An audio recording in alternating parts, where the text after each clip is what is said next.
Hi. Well, it's finally arrived this week. It's March the 2nd today, and on March the 3rd or March the 9th, I can never remember which, in 1990 I gave up alcohol. And since then I've had, so that makes 30 years. Since then, the only time I've voluntarily taken alcohol is when I had a mince pie from Tilly's a few Christmases ago that I'd been warned had been laced with alcohol, and I ate it anyway. And in fact, it was so pokey it gave me a hangover. Or my system is so unused to alcohol that it gave me a hangover. And that's it. I've had one hangover in the last 30 years, something for which I should be eternally grateful. But since the big week has arrived, I thought I'd give a talk about what it's like giving up alcohol in the UK, living in Britain, which is a society that routinely drinks itself under the table. And almost every occasion, whether good or bad, is an excuse to go down the pub and drink, or just drink. And so I thought I'd split it up into three bits. One, why did I give up in the first place? Two, what effect that has had on my life for the last 30 years? And three, would I recommend it for anyone else? And I'm just going to have to say, I mean, this is purely anecdotal, this is just my experiences, but I've done it. I've done 30 years as a teetotaler living in England. So, why did I give up? I was very unhappy because I was just living a normal British life for someone my age. I gave up alcohol when I was in my 30s. But before then, I'd lived a normal British life. I was a normal British teenager. I used to go down the pub with my mates. And, you know, when you first start out, it's all tremendous fun. It's a good way to meet girls.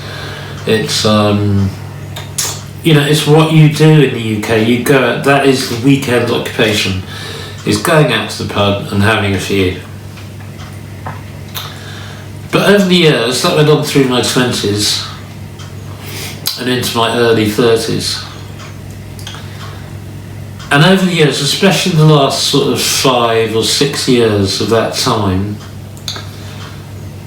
I got more and more unhappy, and the whole process seemed more and more pointless to me, because I was going out like everyone else, like loads of people in the UK.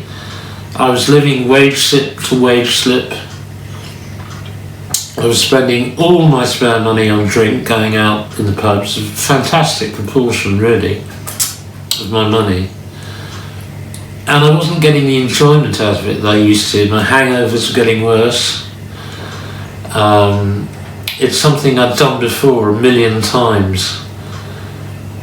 And I just got fed up with it. And also, I had this whole feeling that,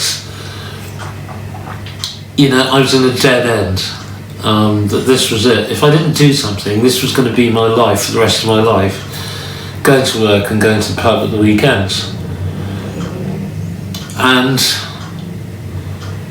I didn't want that. When I thought rationally about it, I really didn't want it.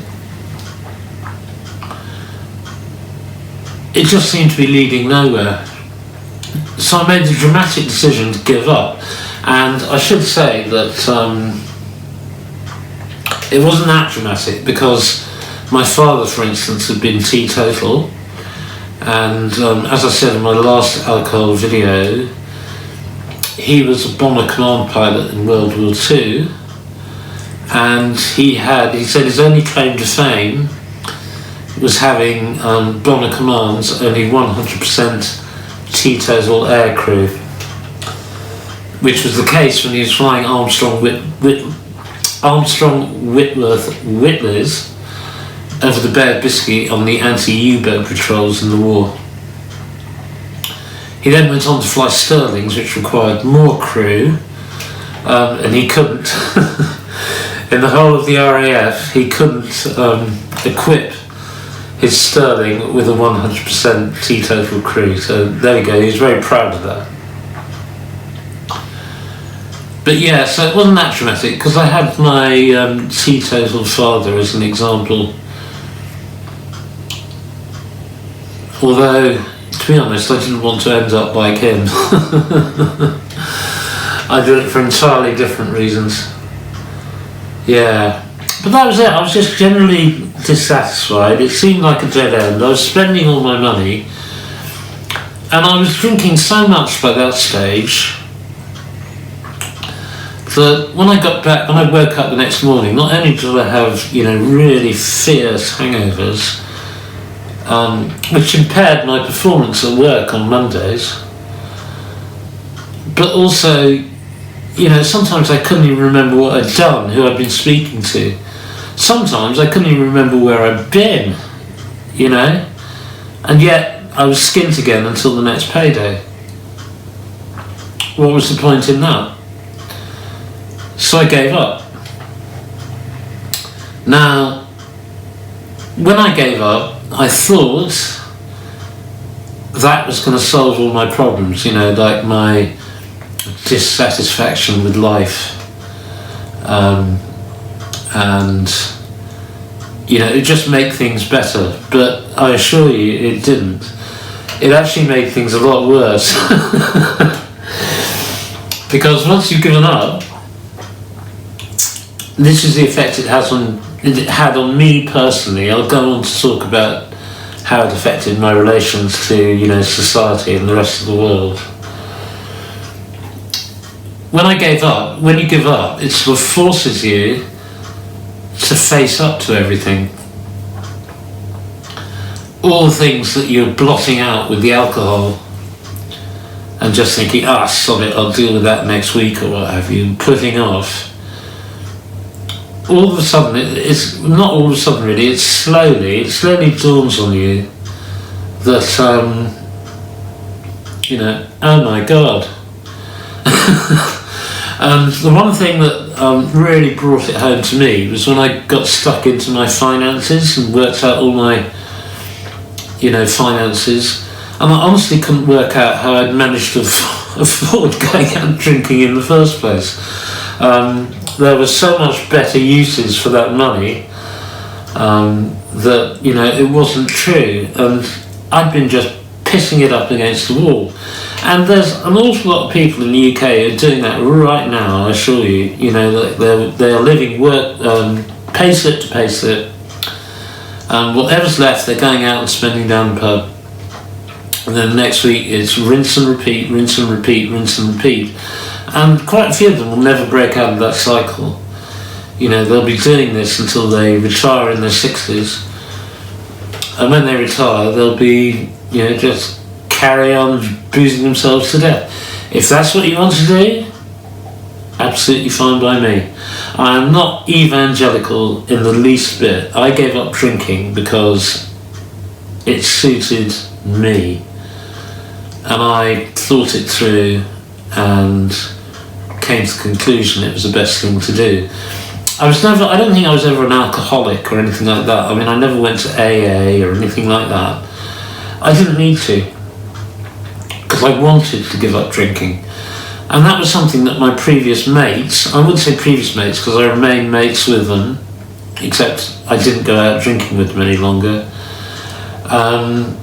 couldn't understand. They thought I was forcing myself to stay in, and that I was just going through some sort of weird time, that everything had been back to normal in a few weeks and I'd be out pissing it up with them. But that wasn't it at all. I couldn't get them to understand that for a long time, that that wasn't the case. I was actually giving up drinking because I wanted to. And in fact, on the rare occasions when I've been to the pub since I gave up drinking, and I could count on two hands easily the amount of times I've been in a pub in the last 30 years. I mean, it must be something like 7 or 8. 2 of those I went out drinking with my old mates, not drinking alcohol, drinking grapefruit and soda or something like that.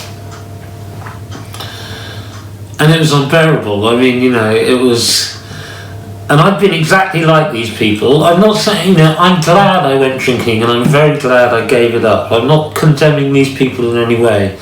But if you're sober and you listen to the nonsense that gets talked down the pub when people are drinking, and I mean, it starts after a couple of pints, things start to be exaggerated, and then after a few more pints you get into the solutions to the world's problems, which, if they'd thought about it when they were sober the next day, they would have realised were risible.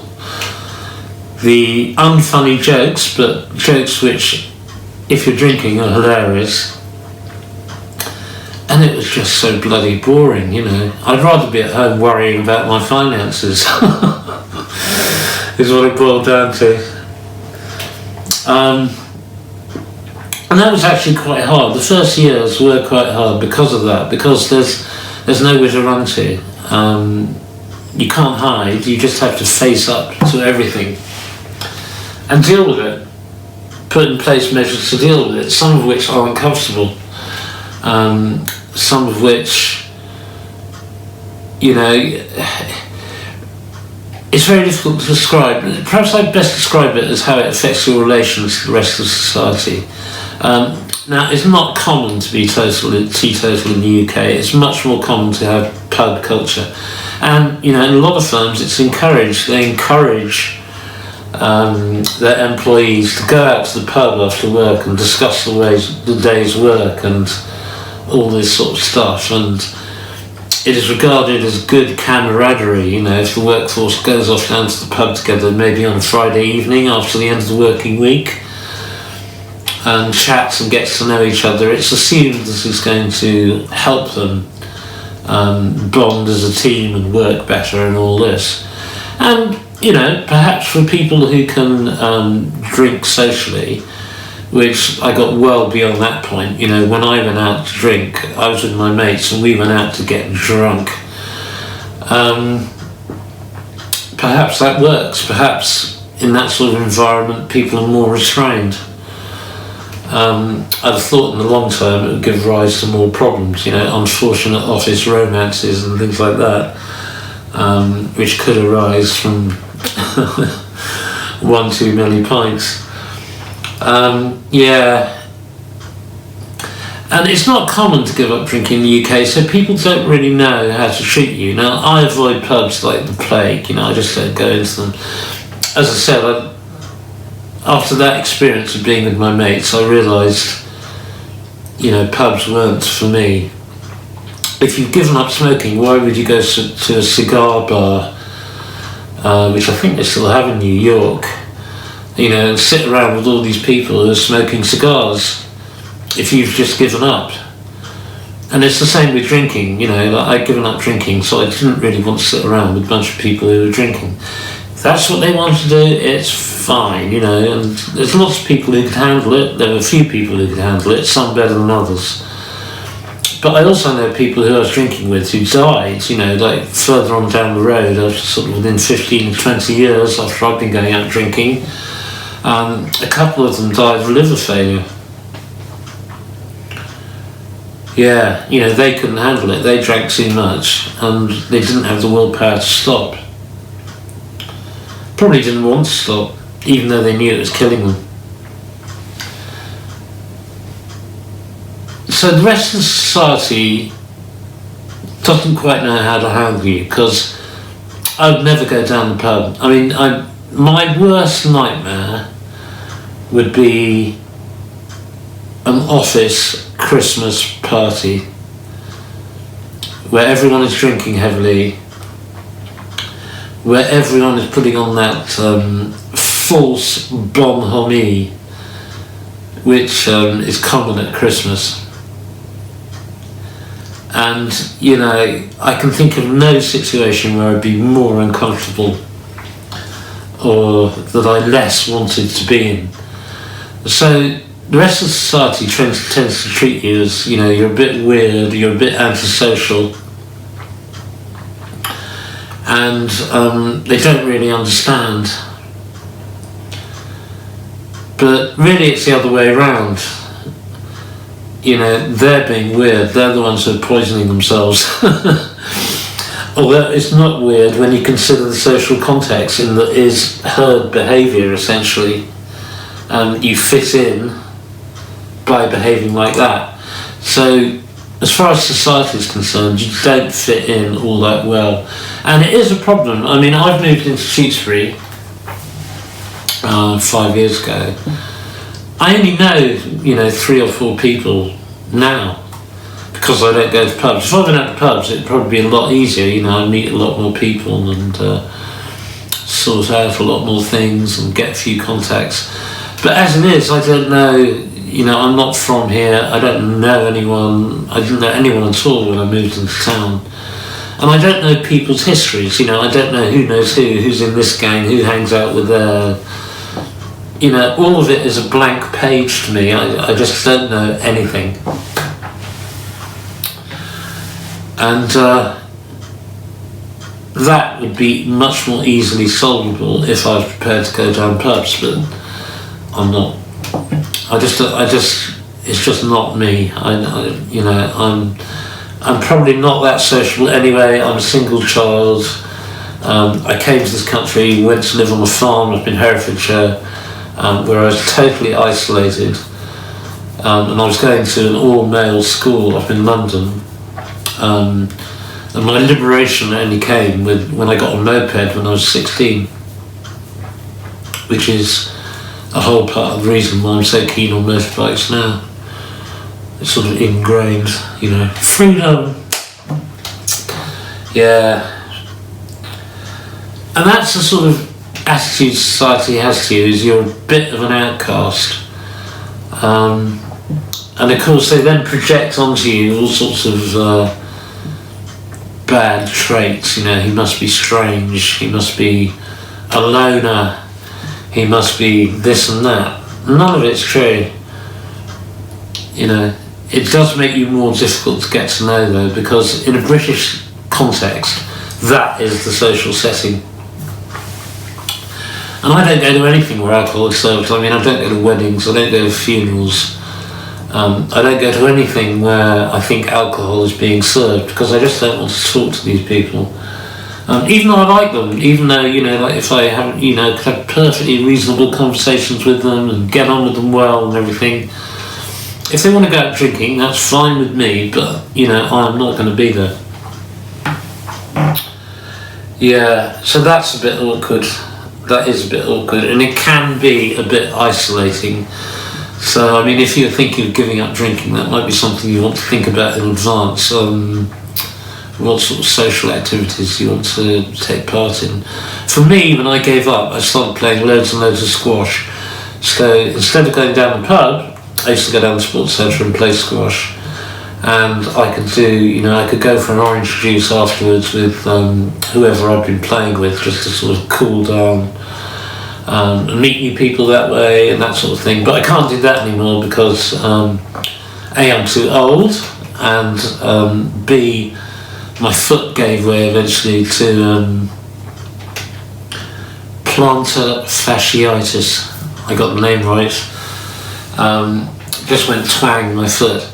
And it's only since I've given up squash, after decades of suffering with that, and now it's over, I realise it was decades, it has actually started to heal, which is a jolly good thing.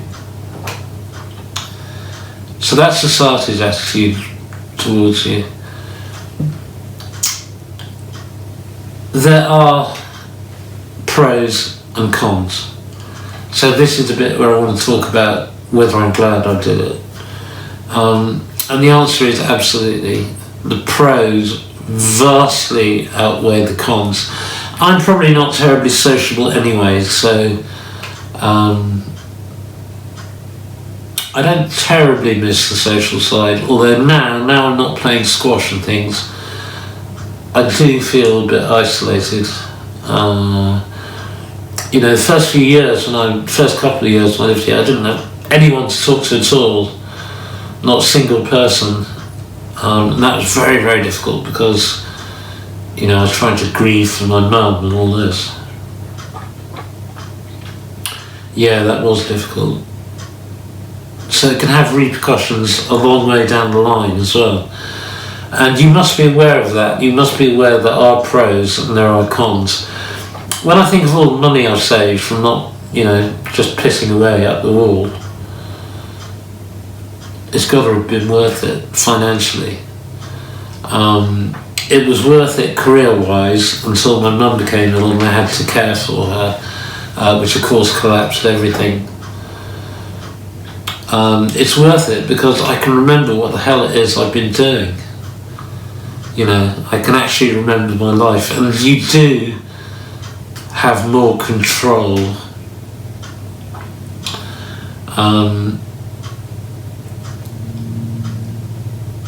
If another con, I think, is I probably overthink things, because I'm not just saying, to hell with it, that'll sort itself out, or to hell with this, to hell with that. I don't think that anymore. I think about things too much, probably, and come up with very unlikely obstacles which I might then get out of proportion. But I know that's a problem, so in a way I can sort of counter it. But because you're never out of it, and because you're never, devil-may-care mode, that is probably a bit of a drawback as well. But apart from that, the pros massively outweigh the cons.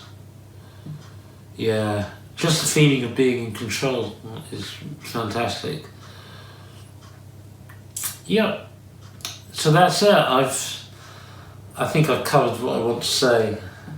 Why I gave up, the effect it had on me, and the effect it's had on society and how society views you. And as I say, you have to, I'm not evangelical at all. I gave up because it suits me. It's up to everyone to do what they want to do and what they're capable of and what they're happy with. I'm happy like this, really. There's a few other things about my life I want to change, but the control bit, I'm fully in favour of. And I'm glad I've lived my life like that. I'm glad I went drinking because, to begin with, it was tremendous fun. We had some great times, hilarious. But it just got to be a drag. It just got to be a burden. It just got to be too much, and it wasn't fun anymore. I have no desire whatsoever to go back to drinking. It just doesn't occur to me. It's not on the agenda, at all. I never think it. I never think, what should I do today? No, I'll go drinking. Never occurs to me. It's not something I'd want to do. Yeah, well, that's it. I hope that's been interesting or informative to anyone who's thinking of giving up, or those who aren't giving up, or just to anyone at all, really. It's just how a teetotaler, a confirmed teetotaler, sees the world and sees my life and sees society. Yeah, I think that's all I want to say.